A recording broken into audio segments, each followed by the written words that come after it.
Guys, പെട്ടെന്ന് ക്ലാസ്സിലൊരു period ഇരുന്ന് സംസാരിച്ചതിനെ തുടർന്ന് ഞങ്ങൾ നാട്ടിലേക്ക് പോവാണ് ഗൈസ്. ഞങ്ങൾക്ക് പെട്ടെന്ന് തോന്നി നാട്ടിൽ പോവാം, ഞങ്ങളുടെ നാട്ടിൽ പോവാം. ആരും പൊന്നുനിക്കൊന്നും നമ്മുടെ നാട്ടിലോട്ട് വന്നിട്ടില്ലേ.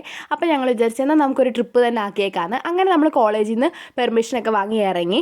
ആദ്യം നമ്മൾ കേക്കും പപ്സൊക്കെ കഴിച്ച് ബസ് കയറി നമ്മൾ മജസ്റ്റിക്ക് വന്നിട്ട് എന്തെങ്കിലും ഫുഡ് കഴിക്കാമെന്ന് വിചാരിച്ചു. അങ്ങനെ ഞങ്ങൾ ചില്ലി ചിക്കനാണ് ഓർഡർ ചെയ്തത്. ഈ കളറിൽ എന്താ ഇരുന്നതെന്ന് ഞങ്ങൾക്ക് അറിയത്തില്ല. എന്തായാലും ഭയങ്കര ഫ്ലോപ്പായിരുന്നേ. പൊറോട്ട ആണെങ്കിലോ ഏറ് പൊറോട്ടയാണെന്ന് എനിക്ക് തോന്നുന്നത്. എറിഞ്ഞാൽ അയാൾ ചാവും, അത്രയ്ക്ക് കട്ടിയായിരുന്നേ. അത് കഴിഞ്ഞിട്ട് നല്ല മഴയായിരുന്നു. മഴയൊക്കെ കൊണ്ട് നനഞ്ഞ് കുളിച്ച് ലോക്കലിൽ വന്ന് കയറിയിട്ടുണ്ട്.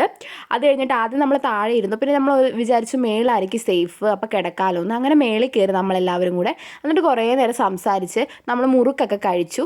അത് കഴിഞ്ഞിട്ട് ചെങ്ങന്നൂരായപ്പോൾ നമ്മളെല്ലാവരും ഇറങ്ങി. ഗായ്സ്, എൻ്റെ വീട്ടിലോട്ടാണ് ഇന്ന് പോകുന്നത്. അതിൻ്റെ ഒരു സന്തോഷമാണ് എനിക്ക്. കാരണം ഇവർ കാസർഗോഡുള്ളവർ ഒരിക്കലും എൻ്റെ വീട്ടിൽ വരുന്നതെന്ന് ഞാൻ സ്വപ്നത്തിൽ പോലും വിചാരിച്ചിട്ടില്ലായിരുന്നു.